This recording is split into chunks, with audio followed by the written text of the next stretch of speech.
Hello, everybody, and welcome to another bonus episode of the Red Review brought to you by Socialist Action. My name is Daniel. I use he, him pronouns, and I am coming to you from the traditional lands of the Mississaugas of the Credit, the Anishinaabe, the Chippewa, and the Haudenosaunee, and the Wendat people. I am from Toronto. All the people that work on the Red Review podcast live and work on stolen Indigenous lands from across Turtle Island. We recognize that there can be no reconciliation without restitution, and that includes land back and seizing the assets of the major resource corporations. In this bonus episode, we interview Tamara Lorincz, an incredibly knowledgeable peace advocate in this country, a member of half a dozen peace organizations. Today, we'll be talking about militarism in this country, the crimes of our military, and what that money could be better spent on. And in talking about this, at the Red Review, we are really happy to amplify an ongoing campaign that Tamara is involved with called the No New Fighter Jets campaign. This is protesting and demanding that the Liberal government not proceed with a procurement of new fighter jets. This week, there are two webcasts, one on Thursday entitled The Trauma on Fighter Jets, and one this upcoming Sunday, which will be a book launch by Yves Engler, another Canadian Foreign Policy Institute expert who has previously been on our show. And he is doing a book launch of his newest book, Standing on Guard for Whom? A People's History of the Canadian Military. Later in November, the No New Fighter Jets campaign will be rallying outside of MPs' offices and doing a big banner drop on Parliament Hill when MPs return on November 22nd. So keep a lookout for that as well. With that, let's go to the interview.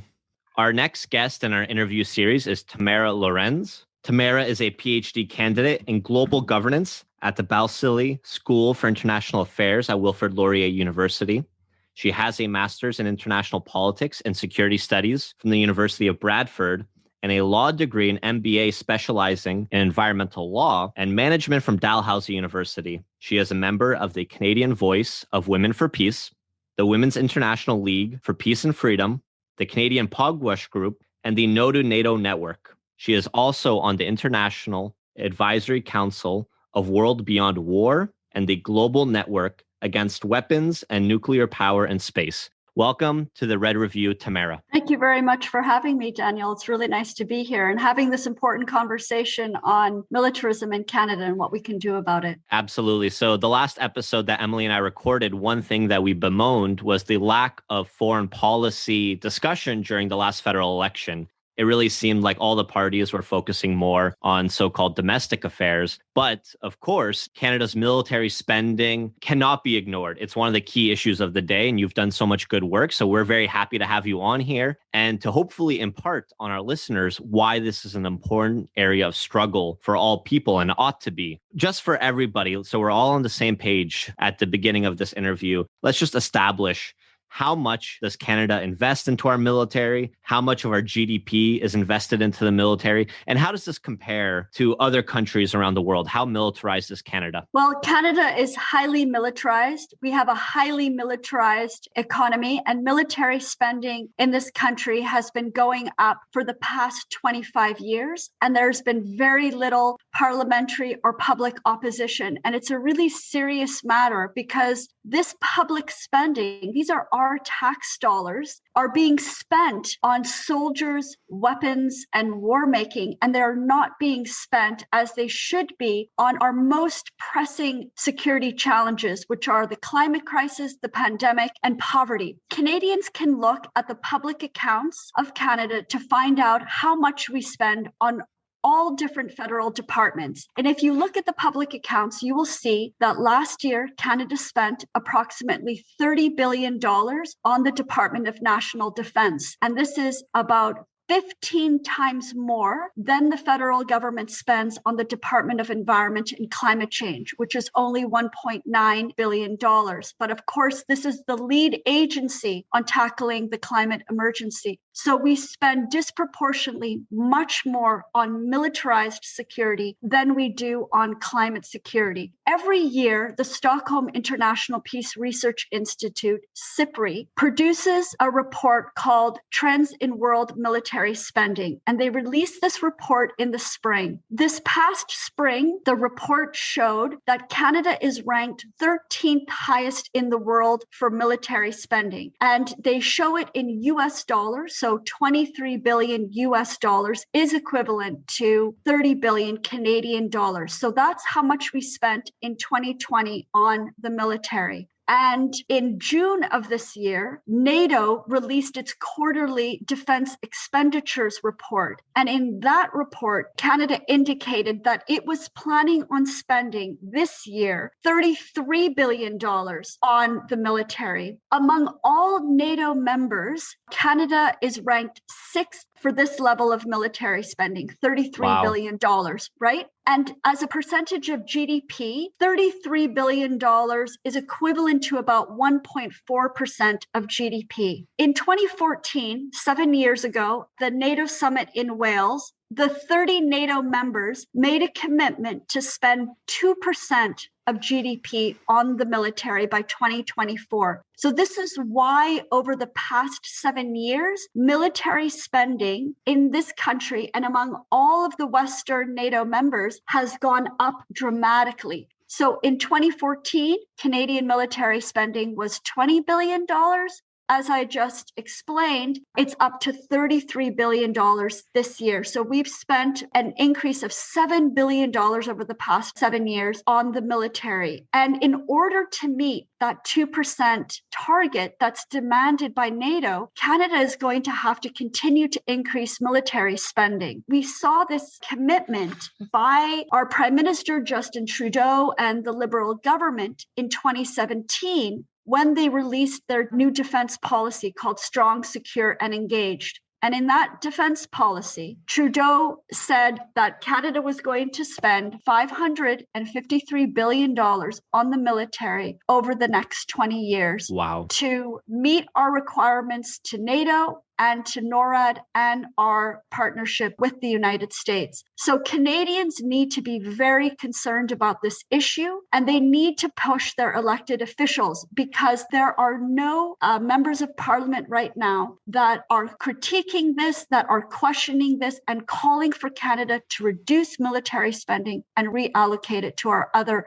urgent priorities. That's a great primer. So we're spending a lot of money. The amount of money is going to be increasing, and it just gets support from all the parties. And we'll delve into that more as we go along. But when we talk about military spending, I imagine there are some people that are still listening who think that Canada then is playing a peacekeeping role. Maybe we spend a lot of money on military, but it's going to good in the world. So how would you respond to that? How would you respond to the idea of Canada as a peacekeeping nation? And if you have the numbers, how many Canadian soldiers are actually deployed on UN peacekeeping missions? Yeah, Daniel. So there is a misperception that Canada spends very little on the military. As I've just explained, we spend a tremendous amount on the military. And how that money is being used is not for peacekeeping. So there is also a misperception among Canadians that we are a peacekeeping country and that we are doing good in the world.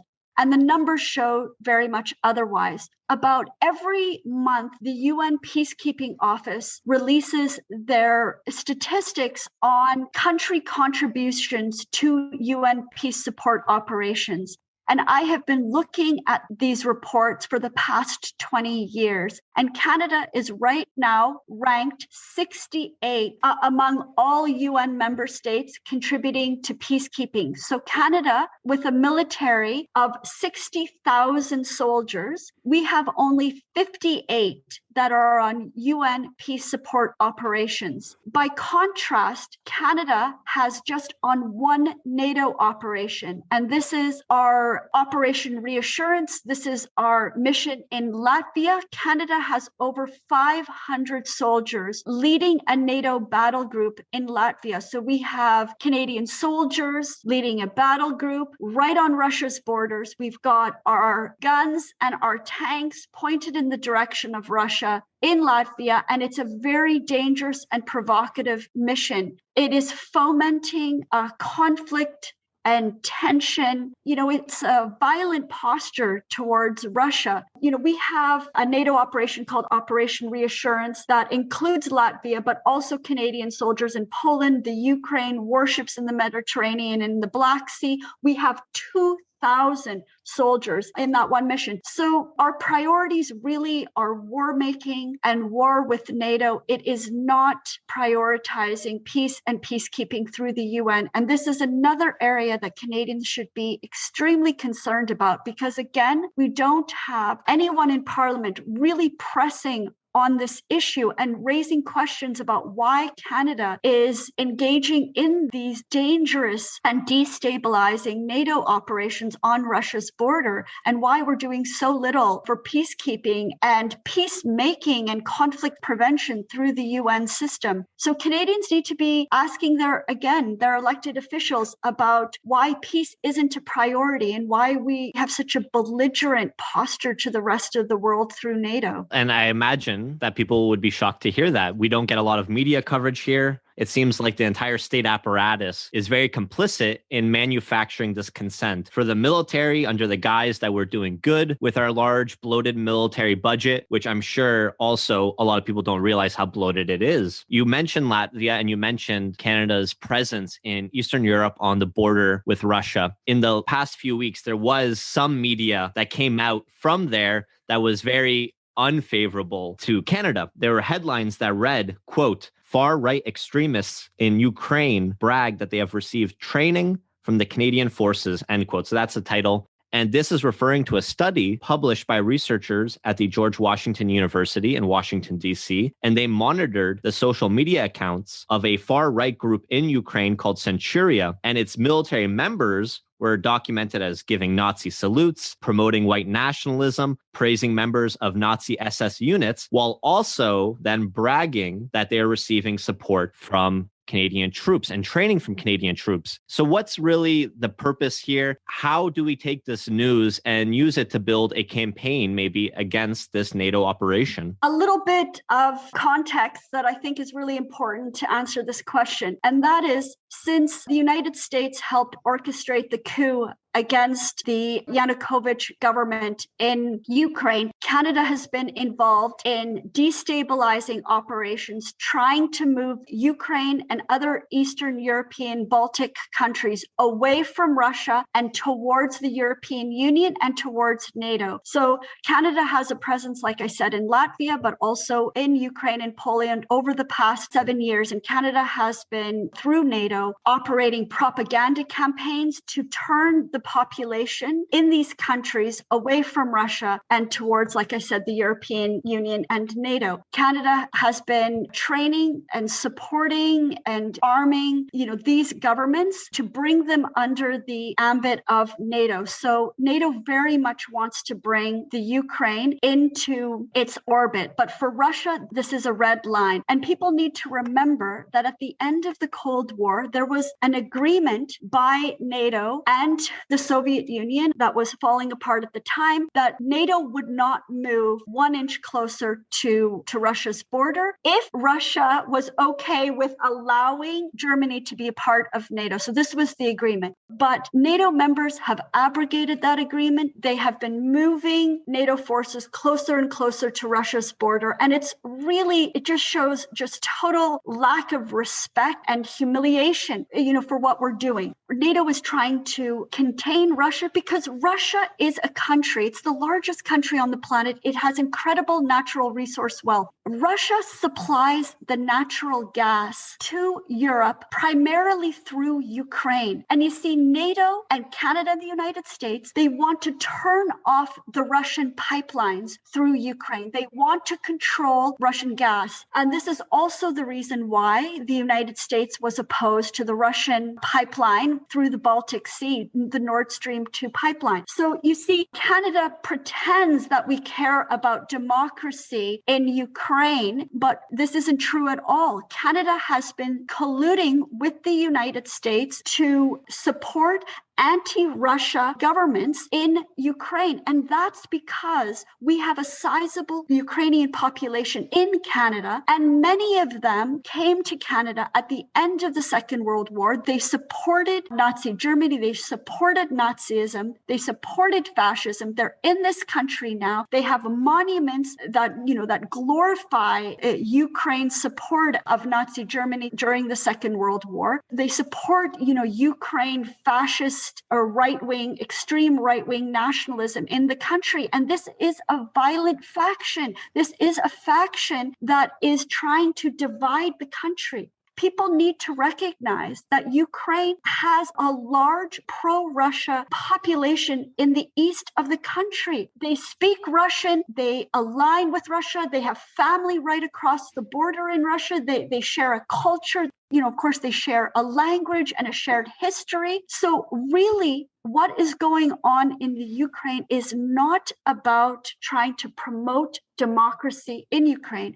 It is about trying to control Ukrainian politics as a way to stop and contain Russia. So we want to turn off the pipelines through Ukraine, as well as we want to try to kick Russia out of Crimea, because Russia has, for the past 200 years, its most important naval base in South Crimea, in Sevastopol. Now, this is a gateway for the Black Sea and for the Sea of Azov, the Russian naval base in Crimea. NATO wants to bring the Ukraine and Crimea under its ambit because it wants to kick Russia out of its naval base there. So Canadians need to think more critically about what we're really doing in that country. Why is it that we've got a propaganda campaign, that we've got a training campaign for Ukraine security forces there that are very violent and that are destabilizing the country? Really, it's got to stop. Canadians should be calling for a withdrawal of all of our forces out of Eastern Europe, from Latvia to Ukraine to Romania. All of our soldiers should be out of that region and should be back home.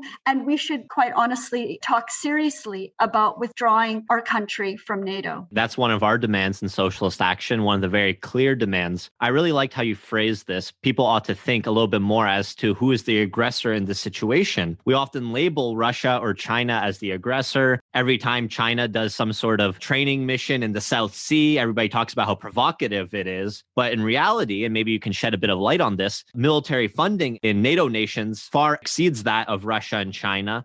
And when you look at foreign military bases, it's really NATO that is aggressing in this situation. We're the ones that are provoking people and, like you mentioned, meddling in other countries' affairs to promote internal dissent, internal separatist movements so that we can benefit geopolitically from this. Just let's compare and contrast. NATO military spending combined of all of its 30 members is $1.1 trillion. It's 60% of global military spending. Global military spending is $1.9 trillion. You can look at the CIPRI report for that. And of that $1.9 trillion for military spending globally, 1.2 is NATO military spending. So the United States spends the most among all NATO members on its military, of course. It spends about $750 billion on the military. Whereas Russia spends only $61 billion on its military. It is ranked 5th in the world for military spending. It spends about 1/15 the amount that the United States spends on its military. China spends about $230 billion, about 1/3 what the United States spends on its military. Both Russia and China are surrounded by US and NATO bases and installations. So the United States right now has about 800 military bases around the world. Russia has about a dozen, but those military bases are primarily in countries that were formerly part of the Soviet Union, the Warsaw Pact, which no longer exists. The Warsaw Pact, which was kind of the counter to NATO, collapsed in 1991, and NATO should have collapsed at the same time. It should have been disbanded at the same time. China has a couple of military bases, one in Djibouti, China has extensive development operations in Africa. It's not Russia and China that are the aggressors in the world. Russia and China haven't started illegal wars of aggression like the United States has. The United States and NATO in 1999 illegally bombed Serbia. Right? The United States led an illegal war in Afghanistan in 2001. The United States, of course, launched its illegal war against Iraq in 2003. Canada led the NATO bombing of Libya in 2011, which totally destabilized North Africa, leading to that humanitarian and refugee crisis across the Mediterranean. And NATO countries have been bombing Syria and Iraq. It's NATO, it's the United States, it's Canada that are the aggressors. It's also important to remember that during this pandemic, Canada has been flying fighter jets from Romania along Russia's border. Canada has had warships in the Black Sea right on Russia's border. Canada has continued to employ high-ready NATO battle groups in Latvia during this pandemic right on Russia's border. So it's Canada, the United States, and NATO that are the aggressors. It's really telling that even during the pandemic, the priorities of the military are obviously geopolitical. It's strategic. You can imagine long-term, it's really about corporate control over different natural resources. The whole idea of bombing a country for oil kind of rings true. So rather than helping out domestically with all the crises of the pandemic, the military and that bloated budget is spent not helping Canadians or not helping people elsewhere in peacekeeping missions, but entirely in an aggressive, provocative manner at the behest of the US and NATO. Canada's $32 billion military budget then per capita, if you normalize it, is more than Russia. It's actually approaching that of the States. Maybe the US spends twice more per capita, but that's the biggest military in history. And Canada per capita is right there. And as much as we might not see that at home on our TVs, our politicians don't talk about it. How can we ignore it? That's the elephant in the room then. You mentioned Afghanistan. Let's do a bit of a post-mortem then. US finally admitted defeat. A lot of coverage has been focused on what's been happening as US forces have left, focusing on the destabilization and maybe trying to convince people that we were better off staying there. Of course, why we were there was never to help the women and girls and children of Afghanistan. But what's your take? What are the lessons that Canadians need to take from our more than decade-long war in Afghanistan? There are a few things. One is it's important to remember that the US war against Afghanistan is a NATO war. It was the first time that NATO invoked Article 5, its collective defense clause, as part of the Atlantic Treaty. It's also important to remember that the US war against Afghanistan, the NATO war against Afghanistan, was totally unlawful. It totally violated the United Nations Charter. It did not adhere to Article 51 on self-defense. There was no justification for the United States to launch a revenge attack and occupation of Afghanistan. And I just want to remind listeners that Canadian legal expert Michael Mandel wrote extensively about how the US-NATO war was illegal and why Canada's participation in it was also illegal. As well, in the United States, Marjorie Cohen, who was international legal expert with the Thomas Jefferson Law School, as well as the president of the National Lawyers Guild, she also wrote extensively about how the war in Afghanistan was illegal. And so because of this, we have to remember the illegality. And this should require us to have a national inquiry into Canada's failed combat mission in Afghanistan.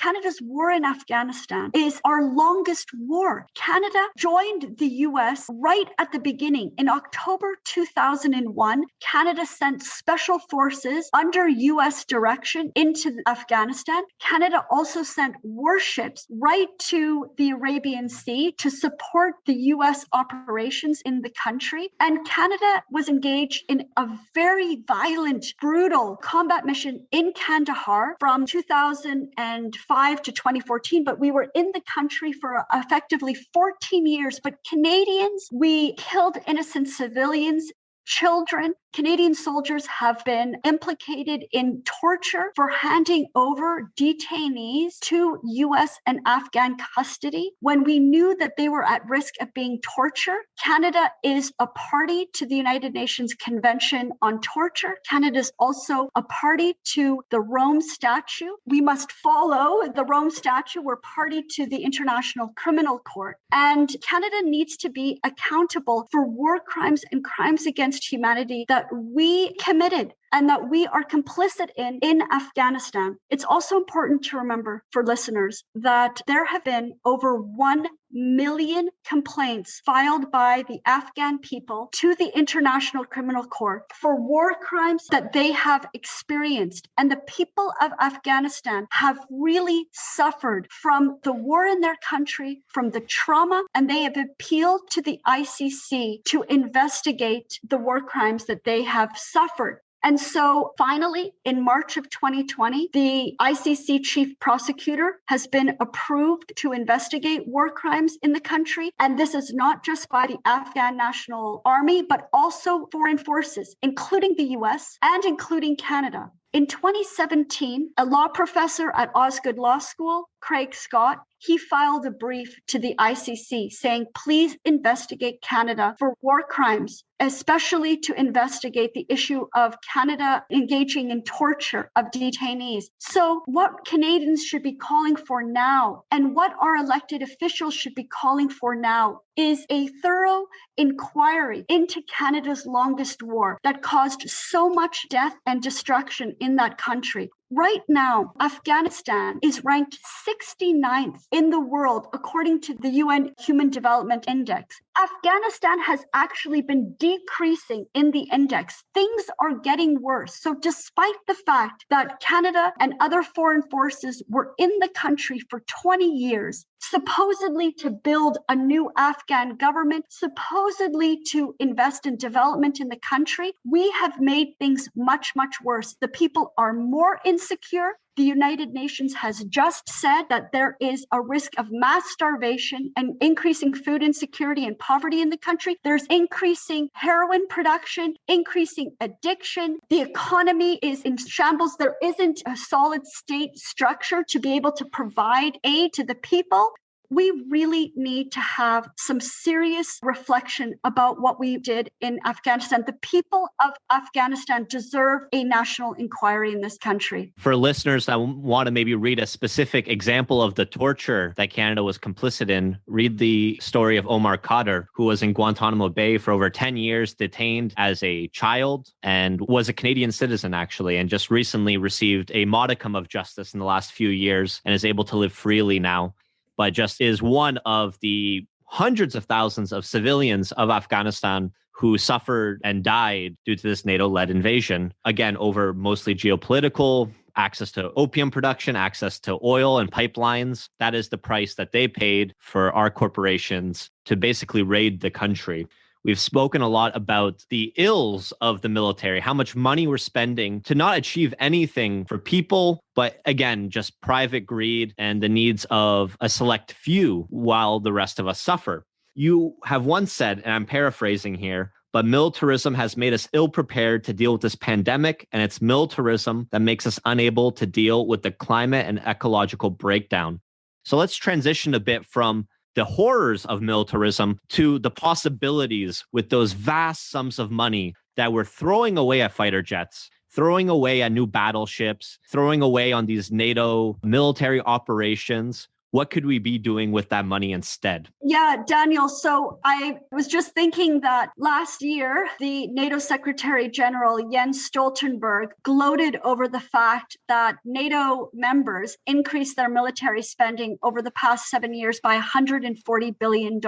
Wow. And so I think about how that money could have gone into taking action on the climate crisis and also for pandemic readiness. Now, we've known We've known since the SARS outbreak that happened in Ontario in 2003 and the SARS inquiry report that came out in 2006 that we needed to do more provincially and nationally on pandemic readiness. So we've known for 15 years before this COVID pandemic that we needed to be prepared, but we were not prepared. We did not have personal protective equipment. We continue to have a housing crisis, a homelessness crisis, poverty crisis. First Nations communities still don't have access to clean, safe water, housing and water, and adequate health equipment and healthcare personnel are absolutely essential to pandemic readiness. And those were things that we didn't have. So instead of investing more on NATO for our soldiers and weapon systems, we could have invested over the past 7 years on green, affordable housing in this country. We could have instead invested in greater healthcare and education and ensuring that there are no more boil water advisories on our First Nations communities. I mean, still today, there are 50 First Nations communities in this country that have boil water advisories. And at the start of the pandemic, let's remember that the Ontario First Nations made an appeal to the finance minister, to Chrystia Freeland, to bring Cuban doctors and nurses to their communities because so many First Nations reserves do not have adequate health care. They don't have health clinics. They don't have enough nurses and doctors. That's what we could have been doing instead of investing so much in militarism. Now, everybody knows that this next 10 years until 2030 is so important for our planet, so important for us to reduce emissions so that we can keep global mean temperature rise to below 1.5 degrees to prevent catastrophic runaway climate change, right? We need to meet the Paris Agreement targets by 2030. So this next 10 years is absolutely critical that we massively upscale decarbonization and climate action. So we cannot maintain carbon-intensive militarism. We can't buy new fighter jets that are powered by fossil fuel and new tanks that are powered by fossil fuel and new warships that are powered on diesel, fossil fuels, and meet the Paris Agreement targets by 2030. We cannot buy these petroleum-powered weapon systems and meet the Paris Agreement targets. We also need all of the tax dollars that we have to invest in climate action, to reduce carbon emissions, to decarbonize, to help our communities become resilient to extreme weather events, which are just going to get worse because of the climate emergency. So we've seen in this country over the past year with Lytton in British Columbia burning down, we have out of control forest fires across the country. We have flooding. We have extreme heat waves that are causing people to die. This is the most pressing security challenge, is to help our country adapt to climate change, to reduce emissions so that we can deal with the climate emergency. So this is why we cannot spend so much money on the military and why we can't buy new weapon systems. We just can't. We have to stop the federal government from investing in new weapon systems that are just going to exacerbate the climate emergency. It's telling then that Canada is more likely to meet its NATO commitments for increased funding by 2024. At the same time, you have the headlines coming out that Canada is also very unlikely to meet its Paris Climate Accord. When you consider what's a bigger threat to Canada, China or the climate catastrophe, the answer is clear. To scientists, to people like yourself who are advocating for demilitarization, one of these is an existential threat that requires a massive organized opposition. I'm a scientist myself. During the beginning of the pandemic, there was no pandemic corps. There were a lot of scientists who wanted something organized so that the skills of the working class that couldn't work anymore because things were shutting down, we still wanted to contribute. And we didn't have that. And to know that there were instead Canadians in Latvia still leading NATO missions, whereas our skills at home for good were being squandered. In reality, that's what we need, is a domestic core of people, engineers, doctors, of scientists, of teachers, of nurses that could respond to the crises that have been impacting communities in Canada, well, for centuries, really, since the inception of Canada. Yet, instead, we have this very bloated defense budget. You've mentioned a few times already that there are no parliamentarians, no MPs that are critical of this excessive spending on the military. To be clear, there's no major political party that opposes Canada's presence in NATO, right? Or any of the other military alliances. That's right. For instance, when the Liberals' defense policy came out in 2017, it was the most consequential, most expensive policy announcement of the Liberal government that year. The Conservatives, of course, said that the military spending announced under that new defense policy wasn't enough. The NDP also said that $553 billion on the military over the next 20 years isn't enough. The NDP defense critic, Randall Garrison, said that the Liberal government should have been spending even more on the military. Both the Conservatives, the NDP, their position was totally reprehensible, but so too was the Greens. The Greens were quiet. The Greens were silent. The Greens didn't say anything about this terrible defense policy that came out that increased military spending, increases militarism. And so silence is acquiescence. And that just shows how the major political parties are falling in line with the Liberals in supporting high military budgets and, a very aggressive posture in the world. But, we've said the peace movement, the environmental movement in this country, we've said to the NDP and the Greens that you cannot be serious about climate change if you continue to support this level of militarism and military spending. They're just totally incompatible. And then the other thing is we've said that there's no way to be serious about the climate crisis and maintain membership in NATO. So if you really care about climate change, there's no way that you can agree to so much public funds going to a nuclear-armed military alliance that's led by the United States. There's no way that you can support Canada buying carbon-intensive weapon systems in order to stay interoperable with NATO allies. So I think there needs to be some real soul searching on the part of the NDP and the Green Party about peace and about militarism and the climate crisis. Because the other thing that's important to stress is that it's the military that is the largest consumer of fossil fuels among all federal agencies and departments. And it's the military that's the largest emitter of greenhouse gases. And military emissions right now are excluded from the National Greenhouse Gas Reduction Plan. So there just is no way to meet the Paris Agreement if we don't demilitarize. And parties and other environmental groups and activists need to be honest about this. And they need to have the courage to speak out. Because if you are serious about the climate crisis, you have to say demilitarize to decarbonize. You have to be able to make that connection.